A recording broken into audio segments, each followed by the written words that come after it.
Penyeragaman tempoh sah laku pasport Malaysia antarabangsa, PMA, kepada maksimum 10 tahun dilaksanakan serta-merta bagi mengelakkan kekeliruan ketika rakyat Malaysia melakukan perjalanan ke luar negara. Ketua Pengarah Imigresen, Datuk Zakaria Shaaban berkata, keputusan itu dibuat susulan beberapa pemegang PMA dengan tempoh sah laku melebihi 10 tahun menghadapi masalah ketika melakukan pendaftaran masuk dengan beberapa syarikat penerbangan di luar negara.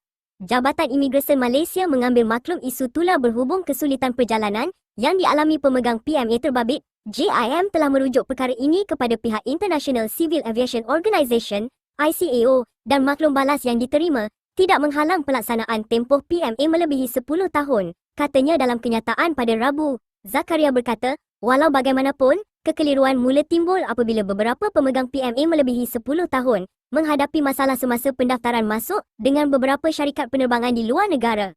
Bagi menangani kekeliruan berkenaan, JIM menetapkan tempoh sah laku maksimum bagi PMA adalah 10 tahun sahaja, katanya.